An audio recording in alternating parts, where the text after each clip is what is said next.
Hello and welcome to Maximum's System of a Down, the first talking book about the band. It was written and researched by Michael Sumption, music is by Amanda Thompson, and it is read by Sean Jones. You can check out our full catalogue on our website at www.chromedreams.co.uk.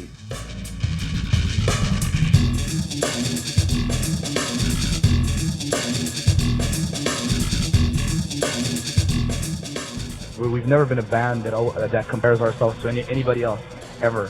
We never go with what anybody else is doing.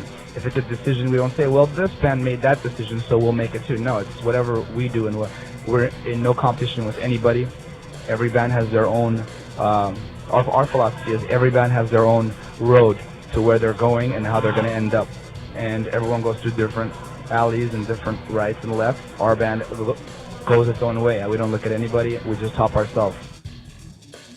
During the past 6 years, an impressive, groundbreaking force in metal and hard rock has emerged from out of Los Angeles, California. The quartet, known as System of a Down, friends as well as bandmates Serge Tankian, Darren Malakian, Shavo Odadjian and John Delmayan, have made a swift transition from novice LA underground heroes to international nu metal darlings in that period. Seemingly appearing from out of thin air, but having sweated and toiled for their success, System of a Down have exploded onto the music scene and have rendered obsolete many of rock's slumbering dinosaurs in the process. Uncompromising, innovative, single-minded and blessed with a genius instinct for fusing the best of hardcore, metal, rock, industrial, grindcore and Middle Eastern music, this remarkable group are perhaps the most original metal band to spring from the pack in recent times. Together, System of a Down make a huge, heart-shuddering, skull-pounding noise that combines many styles and sounds, from the obvious to the esoteric, dragging heavy music into a plethora of dazzling new directions and possibilities. In terms of raw excitement, energy and invention, System of a Down are the real deal, careering through what seems like an entire history of raucous rock and roll, but bolting on the hefty slabs of experimentation and innovation which make this band unique. They crash from one reverberating improvisation to the next with psychic precision, jackknifing from overdriven grunge feedback to melodic metal to narcotic jamming, often within the same track. Influenced by the Beatles and Sabbath as much as Slayer and Rush, System of a Down pushed the envelope that bit further than most bands, plotting a course through punky, hardcore, angsty grunge, garage rock, classic metal and rock and roll legends such as Led Zeppelin and Iron Maiden, injecting vigour, style and a restless urge to experiment and fuck around with this beast. It's a revelation, an amazing spectacle fueled by defiant simplicity, friendship, telepathic understanding and a deep-rooted love of music. Changing the face of rock and roll is far from easy, and the history books are full of bands who have tried but were too contrived or didn't have the lung power to go the full distance. As a general rule, if a band sets out with the expressed aim of shaking up music, then they usually fall flat on their faces, or at best end up as 15-minute wonders, a minor temporary distraction. It has to come from inside, from the soul, with no bullshit or pretense. If a group goes in for mighty rhetoric, then there'd better be an impressive catalogue of songs ready to back up the outrageous claims. More often than not, the ones who genuinely alter rock's landscape forever are those who just go out and do it, trading on their inherent artistry rather than being swallowed into the media circus. Nirvana accomplished this, as did Led Zeppelin and the Stooges. Even the Beatles, hardly your shrinking violets at the peak of their fame and ubiquity, never forgot that toil and tireless invention usurped the showbiz side of being in a band. System of a Down are in the process of shifting rock to another level, not by thrusting themselves onto screens and shelves, but by being true to themselves and their shared vision.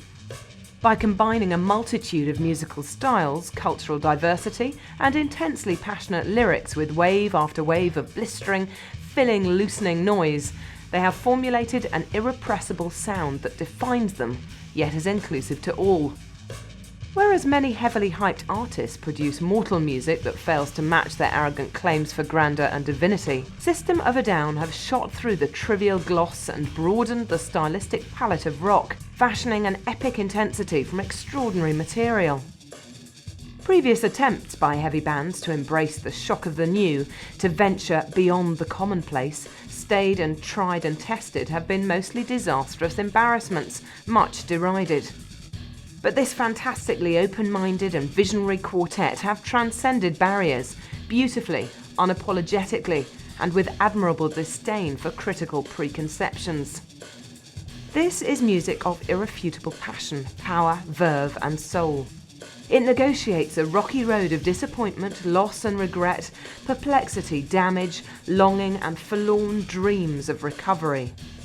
There are skull-crushing anthems, introspective ditties and outspoken socio-political tirades.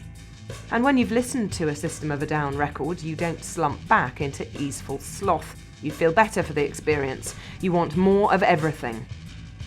Even songs that feel slight, throwaway or one-dimensional on first acquaintance grow. Everything appears straightforward and undemonstrative.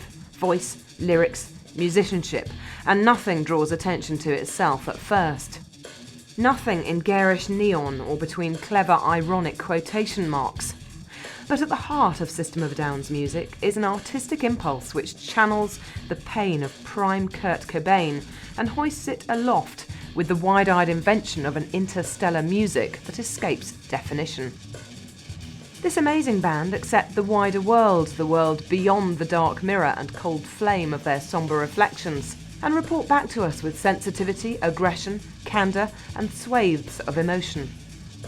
They have a patent sound of their own which doesn't clamour for attention, but rather ruefully works its way towards a kind of grace note.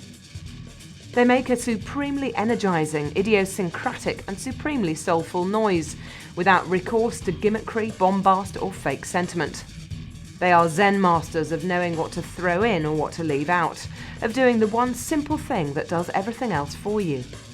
Quietly sublime, their greatest achievements almost imperceptibly build from a simple twilight pulse into a scorching bonfire.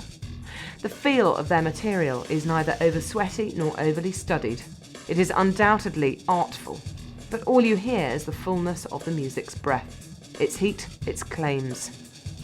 At a time when even the least commercially savvy metal and rock seems hell-bent on spoon-feeding its audience with the flattest, most obvious recipes, System of a Down just let their hearts and minds speak. At a stroke, they make their contemporaries sound decidedly anachronistic, fussy and frigid, like the callow pretenders they are. 6 years on, and they still feel the flames. Regarded in some quarters as the finest American band of their generation, they are a proper tight-knit group of friends, a band whose guitars sound like miffed tyrannosaurs and whose coffee is almost certainly not decaf. Musically adventurous and eclectic, blackly humorous and dangerously intelligent, System of a Down really can kick it like Sabbath, The Stooges, Nirvana, Black Flag, MC5 and Slayer. Time dictates that the baton must be passed on, and the band's growing stature and confidence has added some classic songs to their catalogue. Heralded as the perfect antidote to the vapid fare which often passes for US rock these days, thank Beelzebub for System of a Down.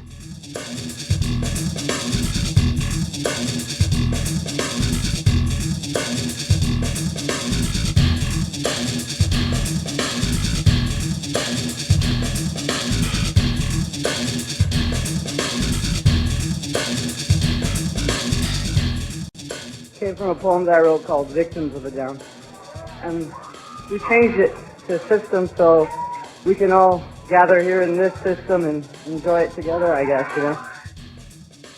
Whisper it, but heavy rules again, and it sounds louder than ever. The past couple of years has seen a dramatic shift in popularity towards dirty, grungy, angry and disturbed rock music, trading under the catch-all banner of nu metal. The seeds sowed by Korn, Tool and Limp Bizkit have blossomed malevolently, with a relentless succession of bands invading the mainstream and pushing angst and fury onto the rock and roll agenda once more. Conceived as an organic, in-your-face response to the conservative musical climate of the late 90s, the return of heavy music under the guise of nu metal has had the impact of a nuclear force, shaking up jaded record companies, teenagers and parents alike.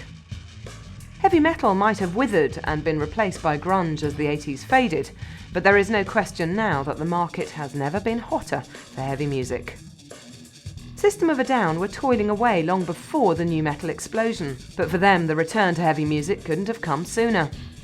The influence of their back-breaking, high-energy sound can be detected in the belligerent bellowing and growling of the likes of At the Drive-In, Queens of the Stone Age and Papa Roach. The growing acceptance of this music has been an affirmation of System of a Down's self-belief and integrity during the past 6 years. They are perfectly aware that if they were to form now, then they'd be snapped up much quicker than they were back in the day. However, all their hard work and experience has given them time to grow and to learn their craft. In fact, the foundation for System of a Down, not to mention heavy music's reaffirmation, was laid down by the likes of Tool, Jane's Addiction and Rage Against the Machine as far back as the early 1990s. At a time when heavy music was dormant, these groups exploded and injected a new vibrancy, urgency and militancy into rock music. With grunge in its infancy and the charts dominated by teen pop and cheesy rave fodder, the time was right for brutal riffs, sloganeering and hectoring raps. Next up were Korn, a group who successfully negotiated heavy music into the popular mainstream, proving that a head-pounding violent band could shift as many units as America's sweethearts, the Backstreet Boys. And with the nu metal revolution in full swing and invading the world's consciousness, the arrow has most definitely tilted back in favour of aggressive, urgent music. The key core audience for the new brand of heavy music, the confused, alienated teenager or young adult, has always had a thirst for this sound, but was swayed from investigating it in the 1980s by the plethora of ridiculous big hair metal bands. These seemed anachronistic, absurd and insincere, and nothing replaced it until the ascendancy of grunge.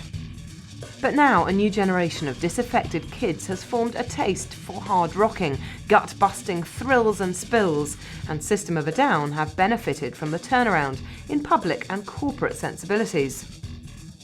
System of a Down's first record initially fell foul of bad timing, with the group unable to even buy radio airtime. But their patience and self-belief paid off handsomely when the musical landscape changed in their favour. Now they are in the enviable position of being able to do exactly what they want creatively. Staring down from the top of the rock tree, knowing that the world has come around to its way of thinking.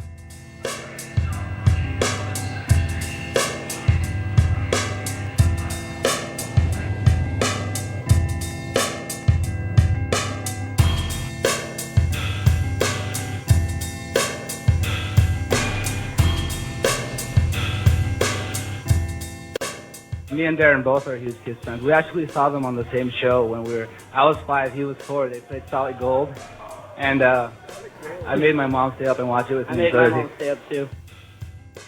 System of a Down's roots can be traced back to Los Angeles, where the 4 members all grew up and spent their formative years. Lead vocalist Serj Tankian was actually born in Lebanon and moved with his family to LA at an early age. His father was a musician and encouraged Serj to play and sing. Serj inevitably absorbed the music that was ever present in the Tankian household. Drummer John Dolmayan was also born in Lebanon, but moved to Los Angeles via Toronto. Meanwhile, bassist Shavo Odagian and guitarist Darren Malakian were born in Armenia and Glendale, California, respectively, the former relocating to LA while still very young. Serj, Darren and Shavo all attended the same Armenian private elementary school in Hollywood, although the senior member of the group, Serj, had already graduated high school when the others were still in the 4th grade. Their experiences at this school were far from idyllic and left many an imprint on their emotional development. Darren once revealed that he still suffered from nightmares relating to his experiences there. Such was its level of venality, of oppression. As a kindergarten student at the school, Darren was warned by teachers that pupils would be locked in a dark room full of rats if they misbehaved or cried for their mothers. Unsurprisingly, he has associated the school with all things malevolent and evil, and has used it as an explanation for his twisted personality and take on life. John did not attend the same school as the others, but endured similar experiences at another Armenian school, eventually getting expelled from it. System of a Down were formed in early 1995, when the LA group Soil, featuring Serge and Darren, disbanded in disarray. Serge and Darren refused to be swayed from music making though, and immediately decided to form a new group. Within a matter of months, old school friend Shavo was recruited, followed by John soon after. The band came together through mutual friends and acquaintances, and each member's Armenian heritage was purely coincidental. The group's name was coined by Darren from a poem he'd written, Victims of the Down.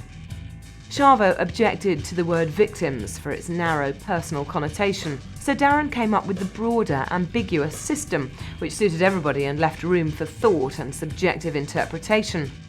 Moreover, system meant that the band would be filed alongside their heroes, Slayer, in record stores.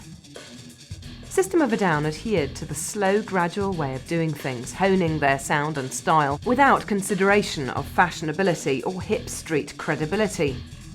They were determined to join other LA-based outfits such as Korn, Fear Factory, Deftones, Snot, Cold Chamber, Tura Satana and Human Waste Project in instigating a new musical revolution, one that shook its victims by the neck to bring out the truth.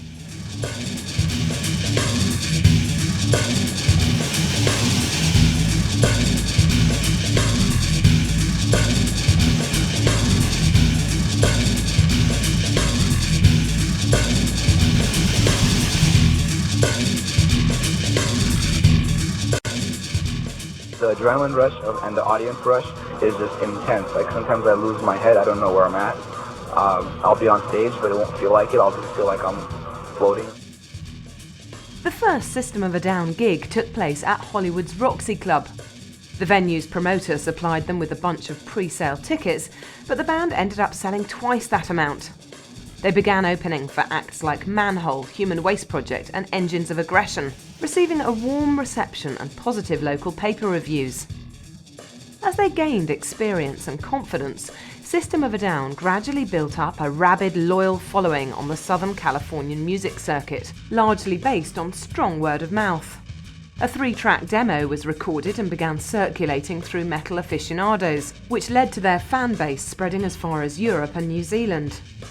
This demo expertly captured the group's explosive live sound on tape.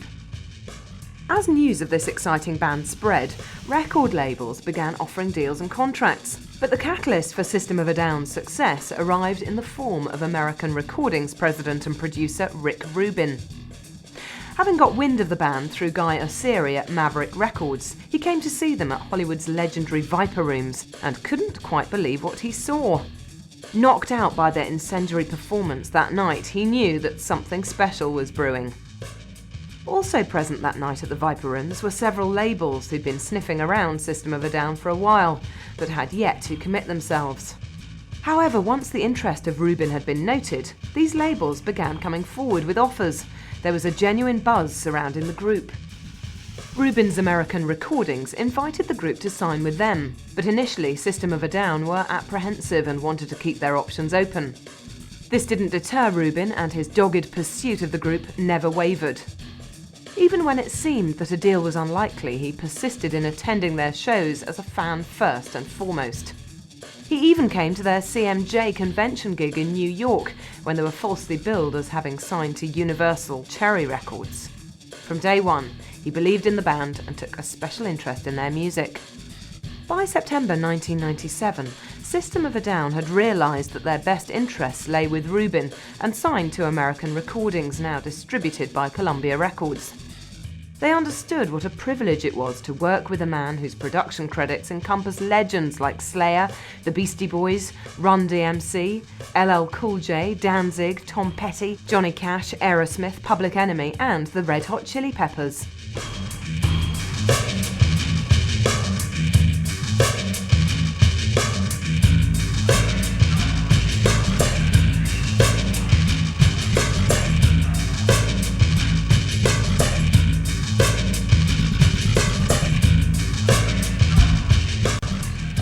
I'm a road dog. I love the road life. After the first 3 months, I was like, I ain't going back. But then I go back, and then I get into home life, and I like home. And then they send us out again. The first 2 days, kind of hard adjusting, and then all of a sudden, I'm back becoming a road dog, and I'm just like crazy on the road. It's like two different personalities, I guess. It's like road life, home life, different. After signing to American Recordings, the quartet took their jagged mixture of metal, punk, funk, hardcore, and Eastern European influences around the world, with the likes of Sepultura, Korn, Metallica, and Kid Rock winning legions of new converts at every gig. The most pressing engagement for the group, though, was the recording of their debut album. Unleashed upon record stores in June 1998, the eponymous debut was recorded at the Sound City studios with Rubin and Dave Sardi of Bark Market acting as producers and mixers. Sardi had previously produced bands such as 9mm and Far. Sylvia Massey, whose previous credits included Tool and Love and Rocket, was responsible for engineering the sessions. Released to waves of acclaim, System of a Down stood out as one of the strongest records of 1998 and was certainly one of the most remarkable debuts heard in years. Here was a fully formed, perfectly realised moment in rock history, containing no excess flab or self-indulgence.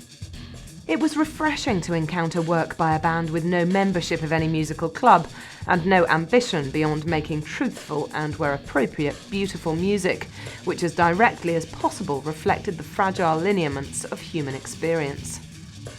Wanly rueful melodies, irresolute harmonic schemes, savage lyrics and screeching riffs were all filtered through a pugnacious, invigorating vision. With a swagger not lost on anybody with the ears to hear it, the album redefined the landscape of US rock and set a template for the new millennium. Drawing upon grindcore, metal, punk, industrial and world influences, the sound evinced an utter conviction that rubbed off on audiences and fellow musicians alike. Fronted by Serge Tankian's distinctive vocal delivery, a strangled hybrid of Max Cavalera and Jello Biafra, System of a Down took the listener to new realms of rhythmic, melodic and lyrical chaos. Darren Malakian's rampaging, occasionally minimalistic guitar work set the tone for the band's dense, ultra-heavy sound, ably assisted by John Dolmayan's ear-bleeding drums and Chavo Adagian's rumbling bass lines. Eric's static Ernest contributed noise, Rick Rubin piano and Serge additional keyboards and samples to flesh out the record. Best described as a head-on collision between Slayer, Mr. Bungle and Dead Kennedys, System of a Down kicked the listener in the guts with its frenzied performances, intelligent experimentation and flowing invention. From the hard as nails Sweet Pea and No, through to the wanton aggression of Darts and War, the tone of that debut album is mostly one of in-your-face urgency and malevolence. But Spiders is a beautiful lullaby-like gem, and Peephole comes over as freaky carnival music, like that of a carousel. Riding the crest of this wave of noise and power throughout is Serge's unmistakable voice, veering from a fast nasal banter to growling death roars. Across the scope of the record, the music takes many unexpected turns, starting in full-on rocking mode, descending into trippy Middle Eastern rhythms and hammering out thick, bruising riffs before returning to the groove. The band recalled the work of the Dead Kennedys, particularly in their lyrical concerns, which ranged from remote satellite viewing and mind control to conspiracy theories about the USA's attempts at global domination. Sweet Pea is an inflammatory, extraordinary way to ease the listener in, with its savage Christ imagery and depiction of an out-of-body experience. Lie naked on the floor and let the Messiah go all through our souls. Die like a motherfucker. No is another exercise in metaphysical contemplation, with Serge literally howling out the lyrics, culminating in, "Have you ever wanted to die?" Radio smash Sugar is unbearably raw and nihilistic, containing chilling lines like, "I play Russian roulette every day, a man's sport with a bullet called life," and "My girl, you know, she lashes out at me sometimes and I just kick her and then she's okay." The song concludes with the haunting, "I sit in my desolate room, no lights, no music, just anger, I've killed everyone, I'm away forever, but I'm feeling better. How do I feel? What do I say? Fuck you, it all goes away." repeating the lines, "In the end, it all goes away," as a mantra-like coda. In contrast, Spiders contains some beautiful images, such as that of the piercing radiant moon and dreams are made winding through her hair. Mind, meanwhile, is an extraordinarily powerful piece of writing, lamenting that free thinkers are dangerous, blame, hate for fate's seed. The group's political agenda raises their thunderous aggro metal to another level entirely, on cuts such as PLUCK, politically lying, unholy, cowardly killers, and the live favourite, War, refusing to draw a veil over atrocities committed in their homeland. PLUCK is fuelled by the same indignant, fiery resistance as that of The Clash, as it deals with issues of whole race genocide, lost pride and revolution. Suggestions is a hypnotic, enigmatic song laden with poetic meaning. The song warns the listener to get ready for the fire because the ships are multiplying day after day, sir. At the song's climax, the words, "It's all over," are all that remain. Qbert presents another bleak nihilistic scenario peopled by popcorn everywhere, canned, cliché people organs rare. Darts is artful and eloquent. Life-threatening lifestyles, a hitman, a nun, lovers. The words, "Art thou not human man, not human man art thou," rings out like a deafening mantra and poetic wisdom simultaneously. D-Devil is a luminous, sad-hearted dissection of humanity, observing that stupid people do stupid things, smart people outsmart each other, then themselves. The song contains true moments of lyrical heartbreak, a litany of decay, evil and disaster that coats the misery in a beautiful glow. The track, named after System of a Down's parent band Soil, is a startling narrative about the suicide of a friend. The unforgettable lines, "Friends for years, images in red, blew off his own motherfucking head, confidence, death, insecurity, men fall unrealised, taps into male angst and despair, with a sensitivity and beauty reserved for only the very few. Throughout the album, System of a Down prove themselves to be masters at coming up with the unexpected, a breath of fresh air from the new metal with which punters were being bombarded at that time. They screamed a rebellious chant to the masses, encouraging them to step back and reevaluate their entire society. When most popular music seemed to have every lyric with a matching riff and drum beat, never a misplaced note, System of a Down played with the barriers and rules of music. Whether it be Surge screaming "destroy it" against a backing of monks chanting in war, or intoning the kombucha mushroom people sitting around all day on sugar. The band's heady fusion of alternative metal and programmed beats, augmented by subtle Eastern European influences, earned them comparisons with contemporary metal bands like Korn and Deftones. But the sharpest reviewers were quick to pick up on this band's boundary-pushing edge and beguiling corrosive power, qualities which helped shift more than 850,000 copies of the album. With its potent mix of articulate rage, off-kilter humour and all-out aggression, the System of a Down album topped critics and readers' polls worldwide, and subsequently helped land high-profile touring slots with Slayer and the '98 Ozfest.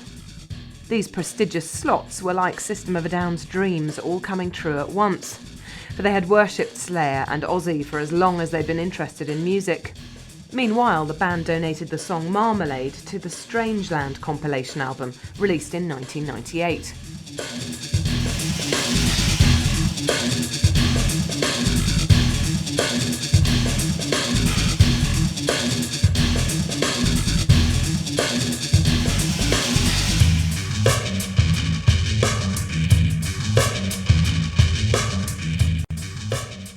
I can't guzzle down a bottle of Jack Daniels at home. When I go home, I become a pig. You know, my mom cooks. System of a Down were booked to perform on the final leg of the 1999 Family Values Tour, organised by Limp Bizkit, taking over from Stained. However, they were unceremoniously pulled off the bill because of a dispute between System of a Down's management and Fred Durst of Limp Bizkit. The System of a Down camp put their side early, claiming that the Limp Bizkit frontman dumped the band because they rebuffed his attempt to sign another group under their wing. They told MTV that Durst, a senior vice president at Interscope Records, acted out of childish spite. Almost as quickly as the storm went public, action was taken to soothe fractured egos and repair the situation. It was announced that System of a Down would join Limp Bizkit in November on their Billionaire Pirates tour with Method Man and Redman. Durst assured fans of both bands that business would not interfere in the music, that System of a Down wouldn't be punished for having uncooperative management. He stressed that he loved System of a Down, if not their management, and would continue bringing good music to the kids. System of a Down announced the new development through their website, emphasising that any friction between the two camps had nothing to do with the bands themselves. Things are now reset in order and justice has prevailed, they told their fans, advising that in future, bands should talk to each other directly and not through their management. The group cancelled 3 November shows which were scheduled to take place in their native Los Angeles.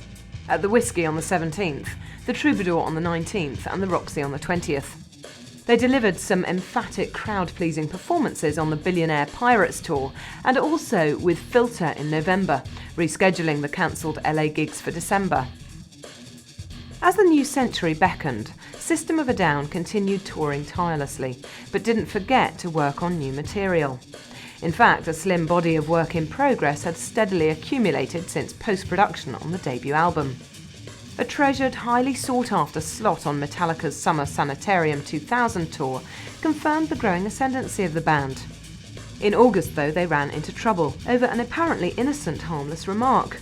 They were threatened with legal action by attorneys representing Michael Buffer of WWF and David Letterman show fame just for uttering the copyrighted phrase, "Let's get ready to rumble."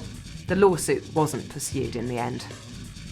In October, at the annual Smokeout Festival at Orange Showgrounds in San Bernardino, California, System of a Down faced the unenviable task of following a riotous display by Limp Bizkit. Fred Durst's reprobate fans spent the last hour before System of a Down's set clashing with police, busting through barricades and tumbling on top of one another. Mace was sprayed around, fists flew, and Durst's rallying cry of "Let's see some titties" didn't go ignored. Understandably, some punters headed for home after the Bizkit shenanigans, but those who stayed were lucky to witness a truly magnificent performance by System of a Down. Brilliant and brutal, the set was a frenetic blend of rage and invention, delivered with revolutionary fury and urgency. Previewing new material as well as supplying classics such as Sugar and D-Devil, they simply outclassed an all-star bill which included the likes of 311, Gangstar, Redman, Exhibit, Pennywise and event founders Cypress Hill. A shower of sparks floated down around Serge as his voice mutated into a mesmeric celestial howl on spiders. The 4 warmly received new cuts strained to join the musical dots between Slayer, Frank Zappa, Nusrat Fateh Ali Khan, Christian Death and Suicidal Tendencies, promising a huge leap forward for the next album. Prison was introduced by Serge as being about mandatory prison minimums and a government that is out to fuck you. His honest, primal and scarily intense screams of "I love the prison system" and "they build another prison" rang out around the stadium like a clarion call. Meanwhile, in November 2000, System of a Down organised Souls, a benefit for recognition of the Armenian genocide to stop crimes against humanity, with a special concert at the Palace in Los Angeles to raise funds for the Armenian National Committee of America, ANCA. The event, which took place on November the 4th, was something of a personal crusade for the 4 Armenian guys. April the 24th, the day of remembrance for the Armenian genocide, would have been the obvious date for such an event, but the band had been out on the road for as long as they could remember. In the meantime, System of a Down found time to contribute tracks to 2 film soundtrack albums, namely Spiders for Scream 3 and a cover of Berlin's existential new wave classic Metro for Dracula 2000. The latter was an inspired move, transforming the original's goth grooviness into something resembling gonzo comic punk.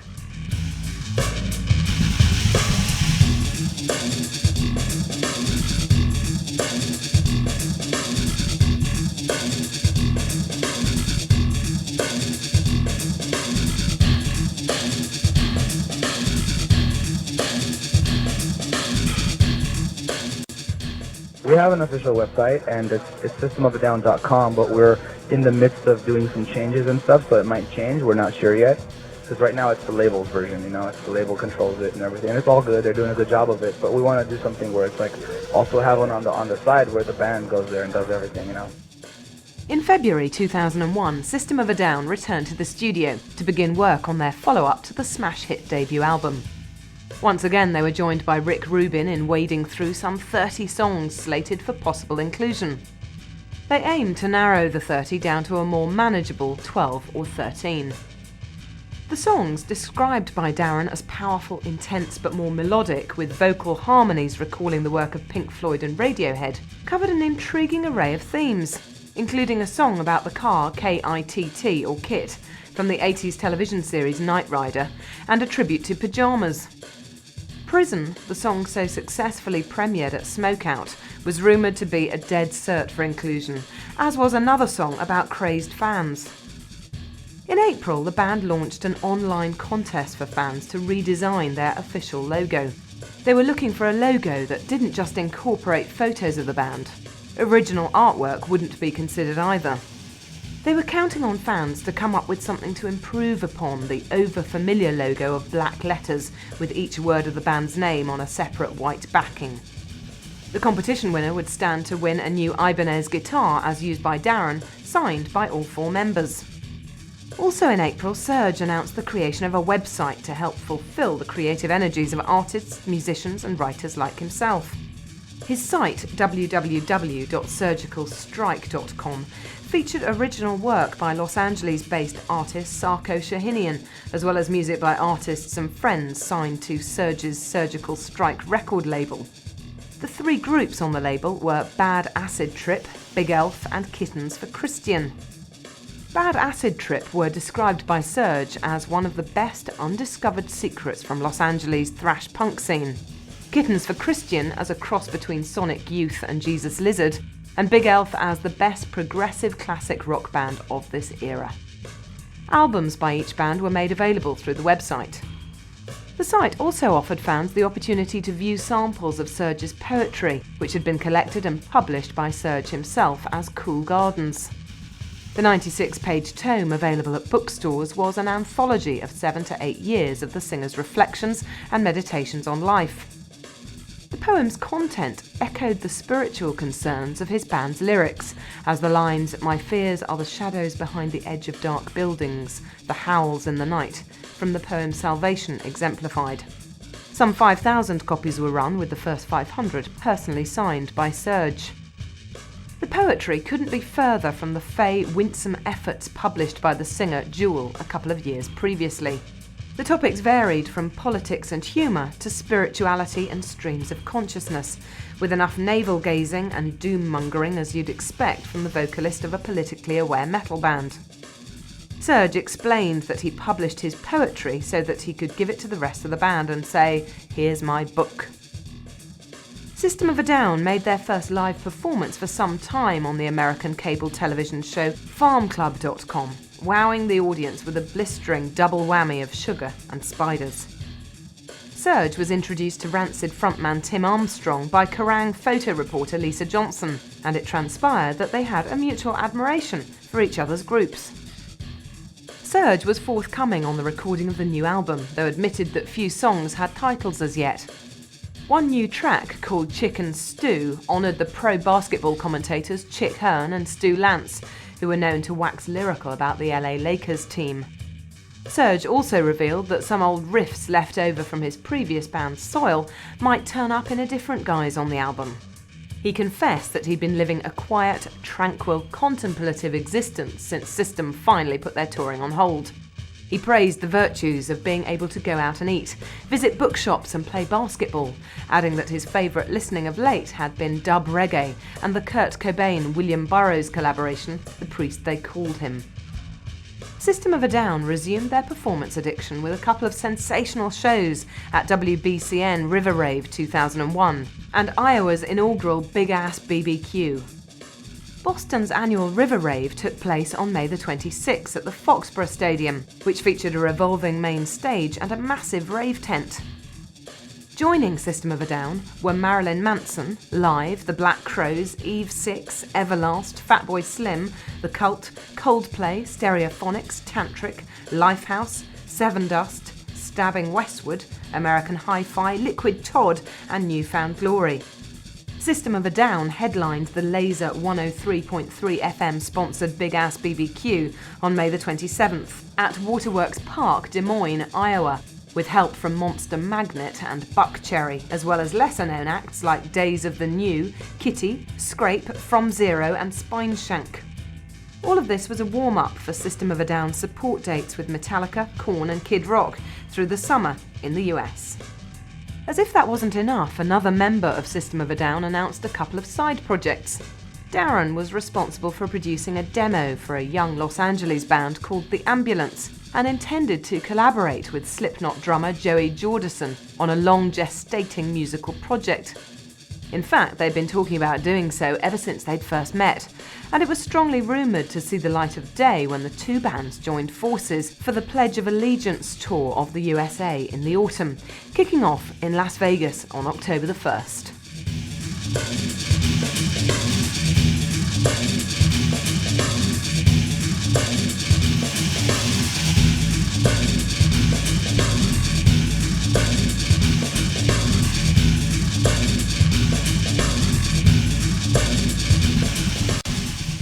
The next time we record an album, we're going to top that first album. We're always going to make people go, whoa, that's even better than, I thought it couldn't get better, we'll make it better. A self-confessed workaholic, Darren began writing songs for the second album, while the band was still busy mixing the debut. Most of the tracks were composed in the wee small hours of the morning, often between 4 and 7 o'clock. Darren beavered away all night, and before he knew it, he'd see the sun rising. Trying to improve upon a debut which reached number 1 on the Billboard Heatseekers chart and shifted more than 850,000 units would take some doing, but the obsessive perfectionist streak in Darren and the rest of the band ensured they were more than up to the task. The band holed themselves up in the Los Angeles cello studios from February 2001 onwards, aided and abetted by a sonic dream team. Rick Rubin produced at cello, while engineer Andy Wallace of Nirvana and Rage Against the Machine fame worked on post-production at the nearby Enterprise Studios. The aim was to reinvent themselves, to be bigger, louder, better, and even more creative than last time. They wanted to stretch themselves by writing lots of material and reaching out in different directions. It was evident that the quality of the tunes written was so high that the ones to miss the cut would have to be released as bonus tracks or B-sides for future singles. The album's guest collaboration came courtesy of multi-instrumentalist virtuoso Arto Tunk Boyasian, who'd famously worked with jazz giants such as Wayne Shorter, Chet Baker and Al Di Meola. He laid down a vocal as well as instrumental tracks, playing everything from a Coke bottle to a bucket of water droplets. Unsure as to how to work them into the structure of the album, the band eventually decided on using his Armenian incantation for the Dead as an untitled outro at the conclusion of the record. The band almost recruited ex-Faith No More frontman Mike Patton for a collaboration when Serge met up with the singer, but he couldn't bring himself to ask the great man to come by to drop some vocal science on the record. However, a future alliance looked likely. When it came down to deciding which track was in and which was out, 3 of the band's members put it to the vote, excluding Darren, who'd written them. He kept himself out of the decisions, as he'd have found it difficult to be objective about his babies. The group aimed to trim the album's length to less than an hour, ideally 35 to 40 minutes long. Ruthless and committed, they didn't want a single filler, just a set of songs that they all believed in and loved. Toxicity was released in August 2001. Impressive though the debut album was, Toxicity actually makes it sound drab, one-dimensional, and nondescript in comparison. Still rich with trademark quirks, fits, and flagrant disregard for convention, the album nonetheless finds the group exploring melody, albeit in relentlessly heavy fashion. Packed with luscious tunes, harsh beats, roaring complex guitars, and underpinned by an otherworldly folk quality, Toxicity is full of ominous hard rock, with hints of ancient folk and Mediterranean influences that drew from the group's Armenian roots. The words range from sexual nihilism to fuck the system aggression, with sociopolitics still very much on the agenda. The uncompromising, blistering rage of the debut remains, but the wider array of texture, sound and vocal harmonies, courtesy of Darren, gave the record considerably more emotional depth and intensity of spirit. While the first album was a raw document of their live act, this time System of a Down stretches out and experiments with wild abandon. For instance, Darren playing his guitar with a vibrator on the satire of coked-up groupies Psycho. Needles alternates between psychotically fast, grindingly slow and crazily free-form sections, reminding you of every punk or metal track you've ever heard, but retaining their distinctive atmosphere. Whereas on the debut, Surge went in for a lot of howling and bellowing, this time the frontman surpasses his own excellent standards with the quality of his vocals. Both version 7.0 and Aerials show him to be a beautiful singer in the traditional sense, the former a standout track on the album. A verse bolstered by ringing guitars and Surge's exquisite voice suddenly veers into a relentless sea shanty, spiked with shouts of disorder before galloping forward like prime Black Sabbath. The track KITT didn't make the final cut, but the potentially inflammatory ATWA, Air, Trees, Water, Animals, did. The homage to infamous cult leader and helter-skelter slasher Charles Manson is a Beatlesque piece that begins with a hesitant bass line and restrained intro before tossing and turning through a series of orgasmic swells and erratic time changes. The melancholy verses give way to a bludgeoning chorus of "You Don't Care About How I Feel" and a vocal hook that is both irrepressible and impossible to dislodge from your mind. Named after Manson's environmental movement, ATWA neither vilifies nor celebrates the serial murderer, but rather examines the world through his eyes. It deals with Manson's ideas about environmentalism, protecting the natural resources in the world. Musically, the mixture of rampaging electric guitars and Beatles-inspired close harmonies makes for one of the most beautiful pieces of music heard in metal for some time. Chop Suey features an effective disjointed verse, a heart-shredding vocal climax, and gorgeous layers of celestial strings and pianos. Originally titled Suicide, it recalls Mr. Brownstone by Guns N' Roses, particularly the high notes hit by Surge. Shimmy is a rumbling, adrenaline-fueled cut with frenzied arrangements and a nightmarish quality, dealing with indoctrination at school. Education fornication, in you are, go. Education subjugation, now you're out, go, is Surge's rallying cry. I want to shimmy, shimmy, shimmy through the break of dawn. The Hard as Nails opener, Prison, takes a pop at US mandatory minimum sentences, inspired by Darren's arrest in 2000 for outstanding traffic warrants and possession of marijuana, leading to a night in jail and $12,500 in bail. Darren's fury at the LA police and the correctional facilities of the prison system resulted in a stormer of a track, one of the tightest head rushes heard in a long time. Deer Dance is a slinky shuffle of a tune, built on an insidious Eastern groove, capturing the essence of a Native American dance for peace. Jet Pilot is a brutal Eastern-tinged humdinger of a track, a colossus in sound, featuring a ludicrously word-crammed chorus that overwhelms you, drips off your shoulders and sticks in your hair like bubblegum.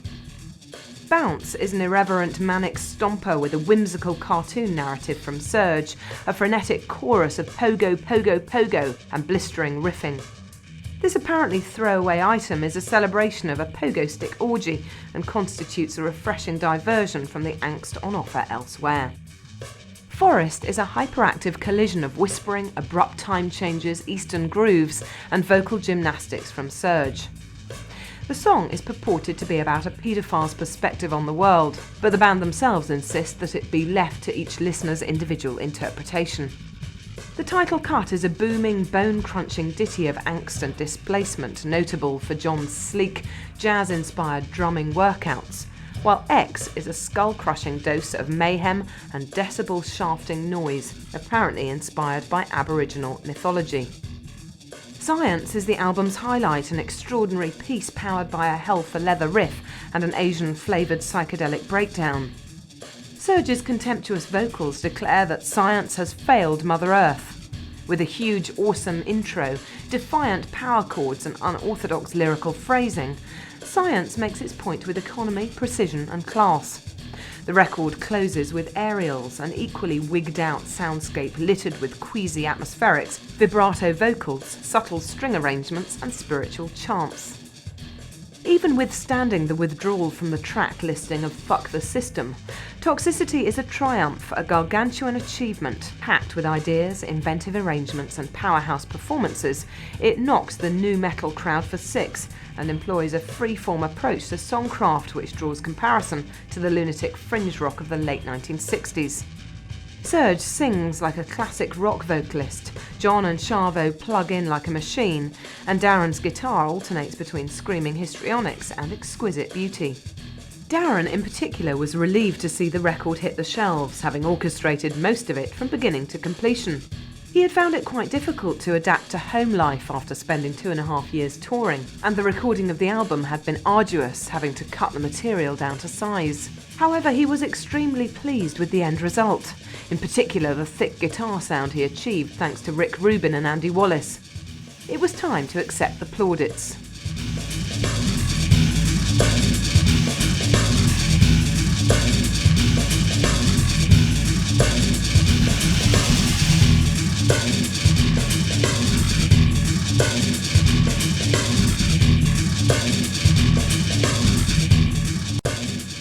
Like, you can never explain unless you're there. It's like doing acid and trying to explain what it felt like. You can't unless you give that person acid and say, see, this is what it feels like. I couldn't really explain it to you. So who exactly are System of a Down, and what drives them to make the music they make? Well, the group are light years away from your standard MTV clones and drones with their shrink-to-fit personalities and painted-on smiles. Each member brings something different and individual to the band's setup and pursues remarkably diverse interests away from it. Serge has his label and poetry. Darren is in the business of buying and selling vintage guitars. John collects and deals in comic memorabilia, and Chavo is an aficionado of Caribbean stud poker and the cinematic output of Tracy Lords. Although each member has an input into the songs, often incorporating surprise elements that improve a song by that extra 10%, Darren is the band's chief songwriter, and certainly wrote the vast majority of the Toxicity album. By his own admission, Darren feels lost when he's not writing music, and always strives to capture the elusive sounds in his head, which have a habit of tumbling out differently onto the page. Ever the perfectionist, Darren usually beavers away on a song for about 9 months before he feels ready to share it with the other guys. His approach to songwriting is a methodical one of adapting, tweaking and redrafting until the song is perfectly formed. The band has always been a democracy though, and Darren actually takes the other guys' musical likes and dislikes into the equation before writing a tune. With each member's musical preferences as different from the other, Darren's knack is for attuning his ear to their individual strengths and modes at any given time. For instance, for Toxicity, Serge was exploring the melodic side of lead vocals, and so Darren shaped and twisted his songwriting to fit in with that. When it comes to deciding the track listings, John, Serge and Chavo vote for the ones they like the best and eliminate those that don't measure up. Darren, being responsible for so many of them, has to sit out the process. Even track titles are subjected to the group consensus approach. Darren believes it would be wrong to give a song a title which any one member cringes at or dislikes. Lyrically, both Serge and Darren contribute, but each has their own distinctive stamp. Darren's words are predominantly direct, clear, accessible and in your face, whereas Serge takes a more oblique, elliptical approach, allowing for subjective interpretation by the listener. He retains the power of mystery. The focal point of the band, Serge refuses to use any of his poems for lyrics, considering them mutually exclusive to each other, though Deer Dance might have copped a line or two.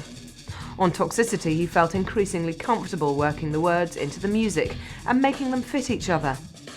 Each time a System of a Down song mix is changed, it is burned to a CD, which is then played at eardrum-bleeding volume in a car stereo parked outside the recording studio. The band explained that if it sounds great in that context, then it'll sound as great on a home CD player or record deck. Drummer John Dolmayan is regarded as the most laid-back member of the band. though he wasn't too keen on being labelled as the plain one by the Los Angeles Times. He reacted by wearing a gas mask to cover his face at gigs, until he realised he was stepping on Slipknot's toes with that guise. He doesn't contribute very much in the way of songwriting, though his distinctive drumming style has been a hallmark of the band's sound. Chavo, the slim, shaven-headed bass player, is a softly spoken character, but when he does have something to say, it's usually worth hearing and of interest. His throbbing, propulsive bass has always been a core feature of the group's armoury, fighting for listening space with the coruscating guitar riffs and jet-propelled drums. Serge, he of the fearsome Ayatollah Khomeini-esque beard and forthright opinions, is a naturally inquisitive soul who questions everything, including himself, while the diminutive Darren is more reflective and quietly introspective, the two sparring off each other and creating the band's vital spark. Like any band, System of a Down have fallen out on numerous occasions, and members have announced that they are quitting, but the quartet always return to doing what they do best, making sublime, powerful music for the dispossessed and fucked up. The band's musical influences are diverse and kaleidoscopic, and this is reflected in their sound. They have absorbed and learnt from the best of the best. The Beatles, Rush, Iron Maiden, Slayer, Led Zeppelin, The Stooges, even jazz trumpet player and composer Maynard Ferguson, and Mozart. Iron Maiden's Power Slave, Motley Crue's Shout at the Devil, and the Beatles' Revolver have been pivotal inspirations for the band. The group are infamous for their socio-political lyrics and outspoken manner on certain issues. For example, Darren has courted controversy and infamy for his views on Charles Manson. While not excusing some of the murderer's less enlightened views on race, Darren has spoken out on the media's deliberately reductionist distortion of Manson. He stresses that there is a whole other half to Manson's personality that is far from evil and concerned with protecting the planet, but this gets ignored. He collects Manson material and owns copies of all the cult leader and convicted felons' parole hearings. They have also campaigned in aid of the Armenian National Committee of America, ANCA, which supports legislation in Congress to recognise the slaughter that took place between the First World War, when Turks killed 1.5 million Armenians. This horrific slaughter is considered by historians to be the 20th century's first instance of genocide, though it has not been officially acknowledged as such by the American administration, much to the group's dismay. Pressures from the oil industry have so far prevented a resolution being passed to address this, but the genocide is recorded in the annals of history. Though documented by historical sources, the Turkish government refuses to acknowledge that it ever happened, and the US government has chosen not to ruffle their allies' feathers.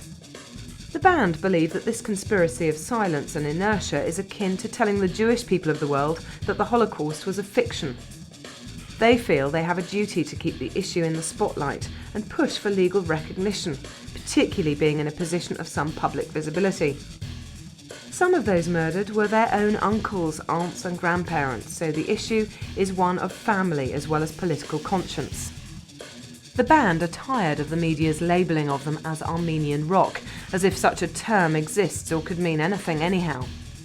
They remain sceptical of the media's need to pigeonhole, compartmentalise and categorise into neat packages, but treat it with the ironic contempt it deserves.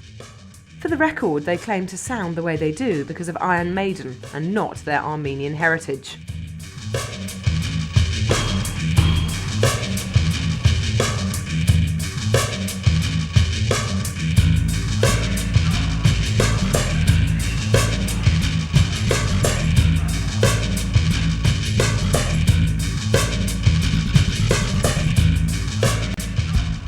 There was a genocide in 1915 by the Turkish government of the Armenian people. About 1.5 million people were massacred. And Turkey's still in denial, and most countries find it unprofitable to help genocide victims. And we just want to let the world know what's going on with not just that, but many other genocides and things that happen. System of a Down are a 21st century rock group with key differences. They operate as a self-contained unit, write electrically charged songs about politics, loss, anger and pain, and constantly strive to push themselves artistically. In a media-literate, corporate-savvy age where even the most credible acts are afraid to change and reinvent themselves for fear of losing their prized demographic, System of a Down constantly surprise, shift to the left side and experiment with their art. By turns willfully resolute, sincere and totally committed to their work, they have built a body of work that promises lasting greatness, a quality of timelessness which is reserved for very few artists in any age. System of a Down inhabit a space which is entirely their own, fully formed and brutally emotive. Their music is proud, in-your-face mosh music par excellence, with a clear political agenda and sense of purpose, underpinned by an undoubted gift for crafting goose-pimply melodies. Keen to distance themselves from mass production bands and MTV, System of a Down don't pay any attention to what's happening around the world of music. They do their own thing and concentrate on improving and honing their art. They started playing music to have fun and will continue together while that is still part of the equation. They are already in a position far exceeding any of their wildest dreams, so they will keep on keeping on, plugging away and making music because they enjoy doing it. Regardless of the future of heavy music, System of a Down will continue on the path started all those years ago. They have had more than enough experience of the vicissitudes of the record industry to know that today's big thing can quickly become tomorrow's forgotten men. When bands like Matchbox 20, Sugar Ray and Smash Mouth ruled the airwaves not so long ago, the band couldn't even buy airtime for their first album. Then radio stations refused to play their music, whereas now they can't get enough of it.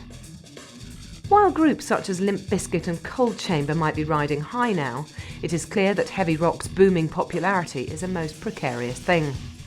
Mindful of the fact that the third-rate hangers-on invariably fade away, they are secure in the knowledge that they will always be remembered as innovators. This remarkable group of musicians seems set to continue tearing down the boundaries, inventing new hybrid forms, and irrevocably changing the rock landscape for some years yet.